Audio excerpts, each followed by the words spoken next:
If you want to unlock everything in 007 Nightfire, you need to earn a platinum medal on every mission. How do you do this? The game's developers intended you to play each level at least once to earn a gold medal, then you're supposed to replay the level and collect these hidden 007 tokens to earn a platinum medal.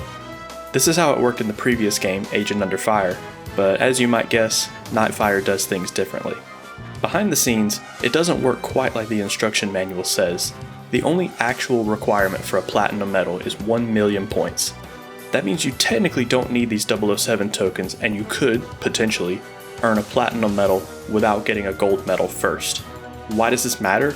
Well, this is the kind of thing speedrunners care about. And in an all platinum medal speedrun, you can save a lot of time if you don't have to play every level twice. But how do you actually do this? What does having 1 million points in Nightfire even mean? And if these 007 tokens aren't technically required for a platinum medal, what do they actually do? Well, let's talk about Nightfire's scoring system. Here, I've just finished the chain reaction level, and I did well enough to earn a gold medal. If I go to the stats screen, you can see all the things the game keeps track of. There are bond moves, which are kind of like this game's versions of the secrets you could find in older games like Quake, except it's not about finding hidden secrets, it's more like using Bond's gadgets in creative ways. Then there are some pretty standard stats for the number of enemies you've killed, your accuracy, health remaining, time, all that stuff. There's one for subduing enemies without killing them. There's another for enemies that you force to surrender, like this one near the start of the game. There's one for your stealth rating, which doesn't apply to this mission, but maybe I'll talk about that in another video. And the last stat is your 007 bonus, which is just the bonus points for collecting all of the tokens I mentioned earlier. That's why they aren't actually required for a platinum medal. There are other ways to get 1 million points. After that, you'll get a difficulty bonus if you're playing on Agent or 00 Agent difficulty, which will get you double and triple points respectively. Obviously, for the highest possible score, you want to play on the highest possible difficulty. So what happens to your score if you collect all of these 007 tokens? Well, you'll get an extra 150,000 points. And that's great by itself, but that's not including the difficulty bonus. If you play on 00 Agent, your score will triple, so really you'll get 450,000 points from them. Now I'm sure you can see why the instruction manual says this bonus is so important for a platinum medal. However, important doesn't mean required. So for us to get enough points to skip collecting the tokens, we have to take advantage of the one major flaw in Nightfire's scoring system, the time bonus. Yeah, I know, it all goes back to speedrunning, but that's really what you have to do to make platinum medals easy. It turns out that, unlike every other stat, Nightfire's scoring system doesn't cap the number of points you get from your time bonus. Here's the formula the game uses to calculate your time bonus. You take the target time in seconds, divide that by the time you got, and then multiply the whole thing by some constant, which is different depending on the level. In chain reaction, that multiplier is 25,000. The idea here is that as your time goes lower, this fraction becomes bigger and your score goes up. In fact, we could put this on a graph and see what your time bonus would be for any time you could get. If you want to get a platinum medal without the 007 tokens, you need to be somewhere around here, which isn't too hard for speedrunners, but there are some other challenges that go along with this. If we take a look at the world record for chain reaction on 00 Agent, which is held by Call Me Liam, you can see that he gets 461,000 points from the time bonus. But if you do the math, this doesn't check out. Now, he's not cheating or anything, there's a legitimate reason for this, but I'll get back to that later. For now, I just want to talk about the time bonus. Anyway, in chain reaction, the target time is 20 minutes, which is so generous that you can guarantee a platinum medal as long as you finish the level in 1 minute and 30 seconds or less. Assuming you're playing on 00 Agent, that is. If you do that, your time bonus will be 333,334 points, which will be just over 1 million after the difficulty bonus.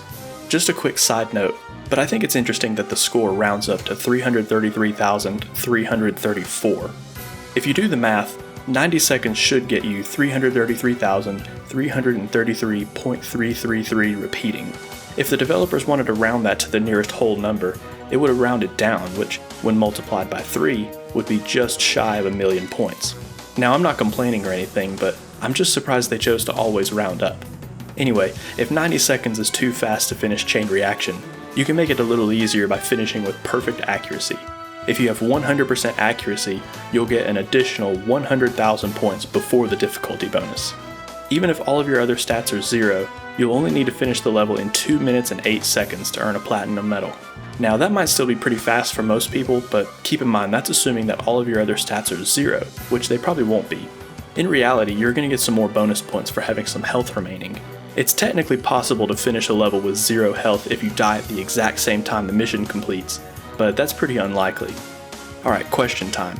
If you finish the level without firing any shots or throwing any grenades or anything like that, what will your accuracy rating be? Will it be 100% or will it be 0? Well, in Nightfire it'll be 100%, so it's easier to finish with perfect accuracy than you might think, just don't shoot anything. Anyway, assuming you know how to do some of the glitches, it's actually pretty easy to get 1 million points on Chain Reaction without the 007 tokens. However, that's not the case for some other missions. Take Night Shift for example.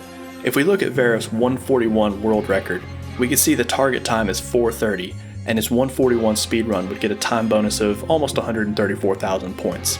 Now he played on Operative for this run, but the difficulty doesn't affect Night Shift since it only changes the amount of damage you deal and receive.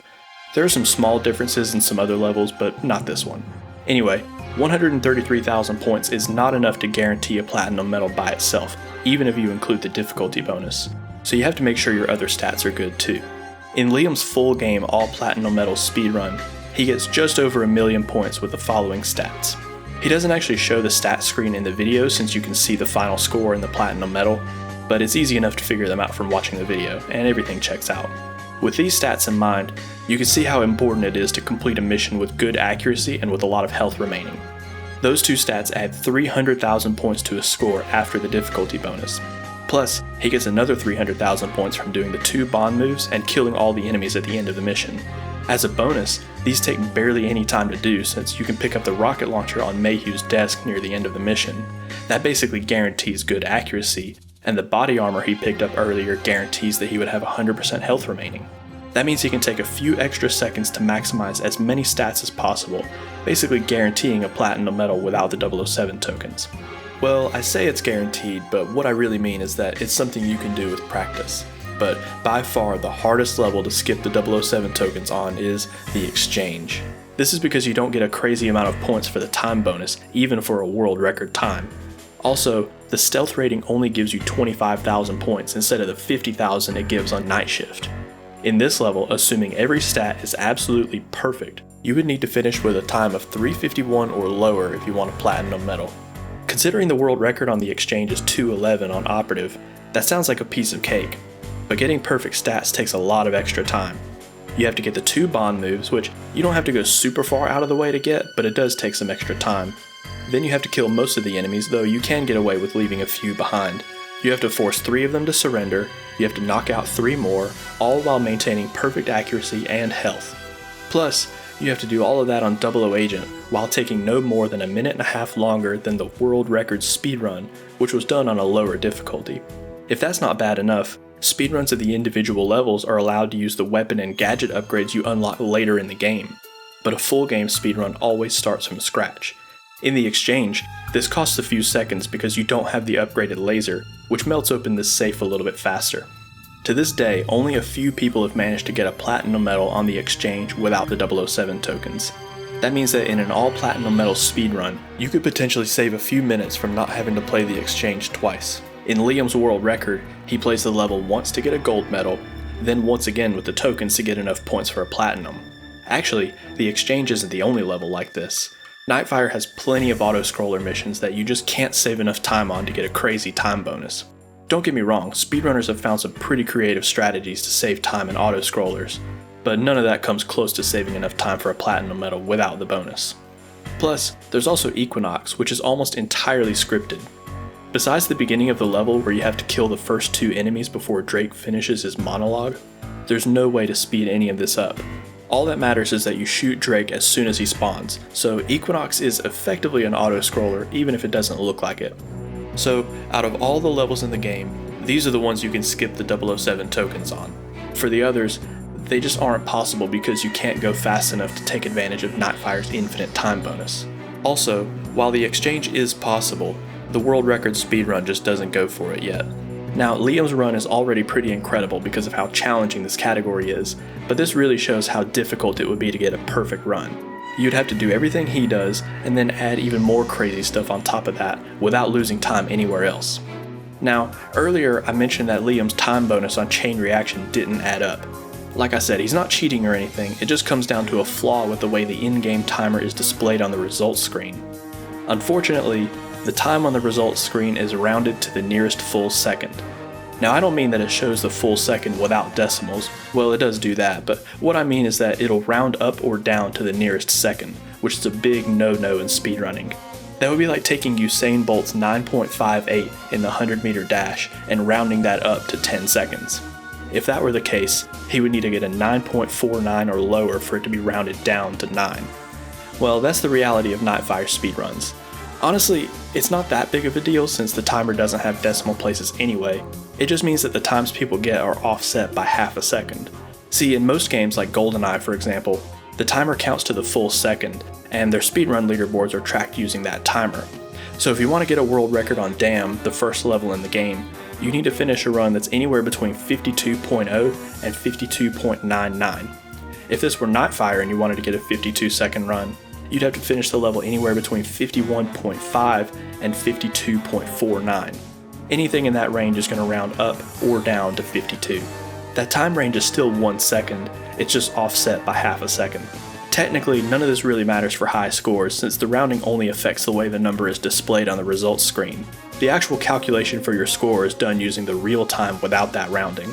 Anyway, if we go back to Liam's 00 agent run, we could see that the math does work out if we count his time as a 105 instead of a 106. So really, Liam technically got a high 105, and that number is being used to calculate the time bonus, but the results screen is rounding that up to a 106.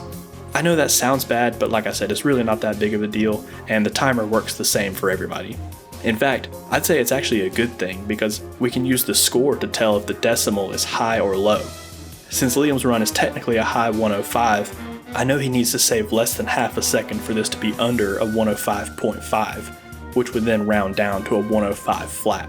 Now, I probably won't be after this video, but I think this is a pretty obscure fact about the game that I'd say even most Nightfire speedrunners don't know about. Do you know of any other games that have weird quirks with their stat screens like this? Anything that speedrunners or score runners might take advantage of? If so, please let me know in the comments, because I'm always interested in hearing about this kind of stuff. Also, if you liked this video, please give it a like and consider subscribing, because I plan to make many more videos like this one in the future. Thanks for watching.